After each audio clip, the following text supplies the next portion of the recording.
Okay, well, hi everyone. Welcome to this little mini interview with Tammy Kremer, our wonderful host of the podcast Coming Together for Sexual Health. Tammy Kremer is a multimedia artist and educator who, in addition to working on this podcast with the communications team, she is also the co creator and facilitator of the expressive arts program developed by UCSF in collaboration with the Shanti Project. Um, my name is Clara. I use she, her pronouns, and I am one of the communications interns at the California Prevention Training Center. And hi, I'm Emma, and I am the other intern at the California Prevention Training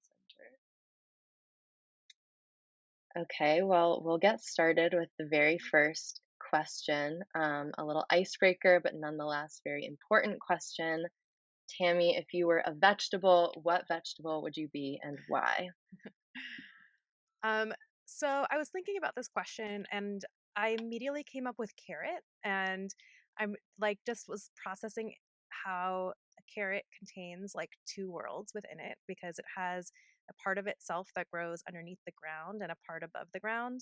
And it's also interesting that like the part that's underground or like more maybe in like the shadow space, thinking about it like psychologically, is the part that's like sweet and edible, and the part that grows above the ground in the light is the part that's like bitter and like you could eat it, but like it's not really I recently looked this up actually. It's not like recommended that you eat it.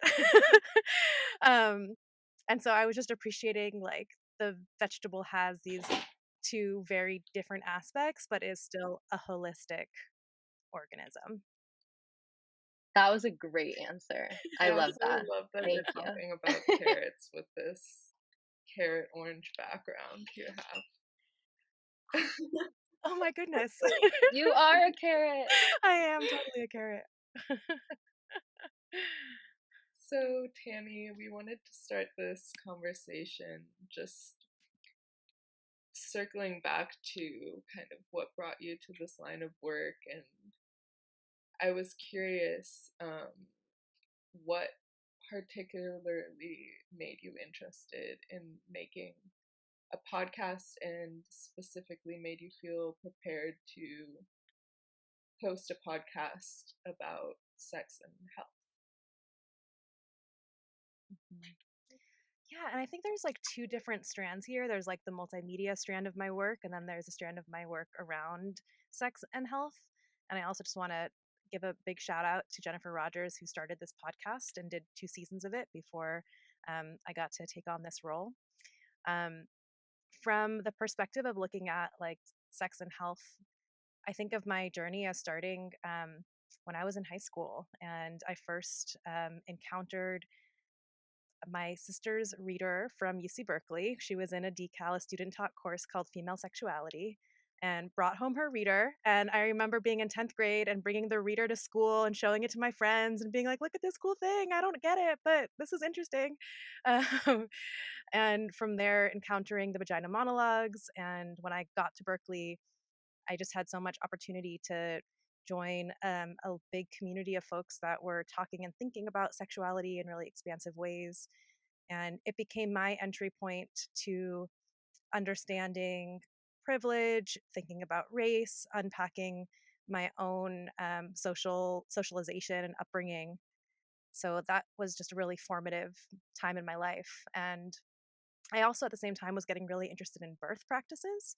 And I trained as a doula and thought about being a midwife, being an OBGYN, and just spent a lot of energy exploring how our society relates to sexuality in a healthcare context, and then also a personal context. So, like, I was in the process of coming out as queer at that time, and just so grateful that I had community and support to do that at that stage of life.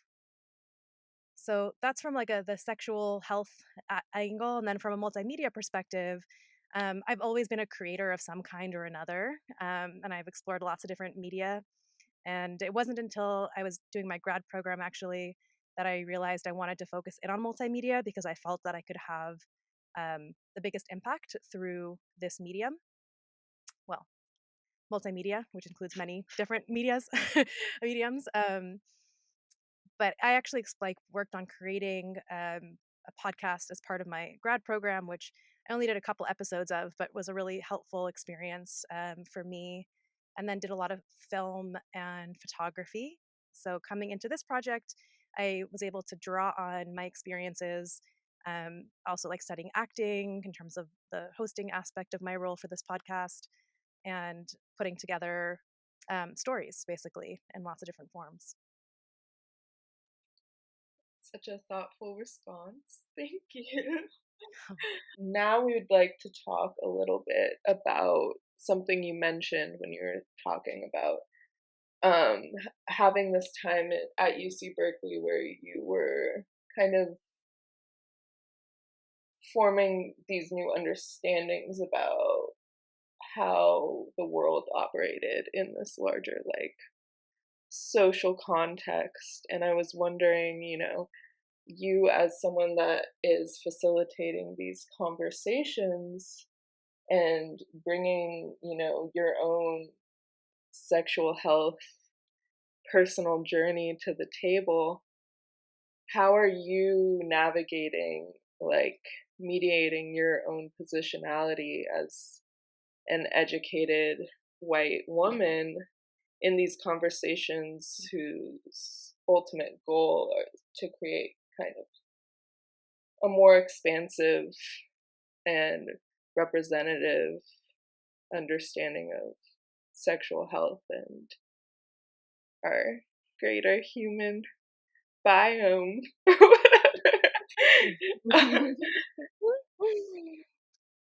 Yeah, this is something that I think about probably every day, and is really important to me to name and to be in ongoing, lifelong process of unpacking my own positionality, privileges, biases that inevitably will impact any and everything that I create.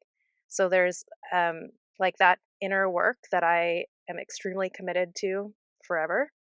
And um, there's other like checks and balances also that I have created for the podcast. So, one thing that was really important to me when I took on this project was to include the perspective of the broader California Prevention Training Center staff in a few different ways. So, one was just getting feedback on the podcast overall, how the first two seasons were, sourcing topics from staff members, as well as inviting people to have the opportunity to host episodes. So we have at least a couple of those that are going to be happening in season 3, where listeners will get to hear other voices as the interviewer. I'm very aware that the interviewer holds a lot of power in terms of shaping the narrative. And of course, we also do some light editing, sometimes heavier editing, depending on how long the podcast recording is. And we only can share, under an hour worth of content, ideally, so that it's digestible for our listeners. There are so many moments where it's possible to, uh, change or to limit the conversation from what is intended by a speaker that is a guest on the podcast. So that's something I'm just really aware of in the editing process and in the process of asking people to come speak. And there are also things that are maybe less obviously about positionality, but I think are relevant, such as sending questions to our podcast guests ahead of time, making sure that the questions really reflect the things that are most important to them to speak about. Um, and then continuing to have like ongoing conversations across the CAPTC. We're lucky at CAPTC that we have people who are focused on lots of different issue areas. So people have really just phenomenal feedback to share. It's been so awesome watching all of this come together and seeing kind of, how a podcast or these conversations have such deep, like, and thoughtful and caring, like, underpinnings where you're, really working towards what you end up exploring with someone, so that I really feel satisfied listening and hearing everything that's discussed. as Emma was saying, there's clearly so much care and thought, and also a lot of weight associated with the conversations that you have on this show and the guests that you invite on. So, I'd be really curious to hear about the process of choosing what topics to dive into, and then what relevant people to invite on, and kind of two-parter with that question, what other sex health, sexual health related conversations are you excited to participate in moving forward in your life, in the podcast, etc. Yeah. So, in terms of selecting topics and speakers, there's a couple of different processes. One is just having an ongoing list of ideas, because I'll be like in a conversation with a program, that's organizing an event, and realize, wow, that event topic is a great topic for the podcast, or that event can't explore this nuance, but on the podcast we could. So, just kind of staying open to those ideas as they come up. We also put out a survey to all staff requesting ideas for the podcast so that we could have more representation of issues that were relevant across the center's work. One thing I look at, and this is not just me, I also want to give a huge shout out to the broader communications team, working with Laura Marie Lazar and with Catalina McDonald and with both of you. Um, and we'll look at like, how do these conversations serve the work that the CAPTC is already doing. So I like to think about the podcast as um, a story based, heartfelt companion to the CAPTC's trainings, which are also excellent and heart based, but which are maybe more focused on practical steps that people can take. Not all of them, but to have a space for the conversation that's a bigger picture conversation without it needing to meet requirements for continuing ed credits or anything else. And then in terms of, what was the second part of the question? The second part, yeah, sorry, it was a big one. Okay. Just thinking about talking about what kind of conversations related to sex health and sexual health you are looking forward to participating in the future of the podcast, and also maybe just your general life.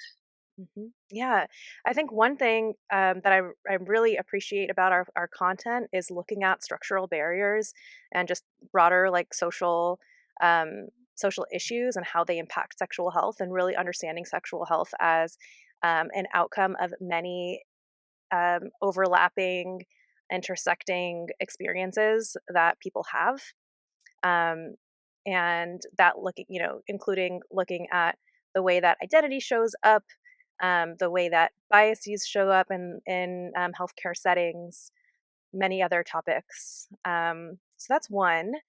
Another that I'm interested in is a kind of more nuanced look at understanding pleasure and consent. I think that it's just so needed that we have more and more language around not only understanding how we impact other people, like, and how we hear people giving consent, but also understanding what we want. And I think that's something that has been, and at least in my experience, has felt under focused on in conversations about consent, where it's actually not always clear. Like, what do I want? That changes day to day. And having language, having the I'm struggling to find the word. Maybe ability or confidence, depending on the person, to speak up and express needs and desires during encounters it's so simple to say and so hard to do. And I think that's like a pretty human experience that we can't get away from. So I'm interested in having nuanced conversations about that. I also am hoping to do an episode on internal condoms, because I've recently learned that internal condoms are now only available by prescription in the U.S., and so I have been um, sleuthing and recording my experience trying to locate some for myself, so that I could do an episode about it. So that's like kind of a personal one that I'm looking forward to. That's awesome. That's a fun project, Mhm. albeit loaded with not fun things. Yes. Um, But wow, lots of exciting stuff on the horizon for you and the podcast. Um, and to wrap all of this up in classic Tammy fashion, you ask at the end of every episode for your guest to speak about their ideas in relationship with the title of this podcast, which is Coming Together for Sexual Health. So I'd be curious, Tammy, what is one thing that you hope we can create by coming together for sexual health? Tasting my own medicine here. Um, um, one thing I hope we can create is um, a shared understanding that sex is normal and any relationship to sex, desire or lack of desire for it, is normal and valid. And that sex is also multifaceted and looks different for each person. And that by providing people with the services, support, even like a social environment that is supportive, like people will be able to greater explore what's meaningful and pleasurable for them around sex, and then be able to make choices that maintain that pleasure, which might lead people naturally to wanting to use anything from physical barriers like condoms to birth control or not, but having enough space for people to find their authentic relationship to sex. Amazing. Well, thank you so much, Tammy, for coming together with us to speak today and introduce our listeners and viewers to you. It's been so wonderful talking to you, and I can't stop thinking about the carrot response. So sweet. It's so sweet. And I love the curtains. Thank you, and thanks for asking me these questions. These are definitely, I think, pieces that are important for me about this conversation. I want listeners to know who they're hearing from, if they want to know. So I'm definitely grateful for your questions, and thanks.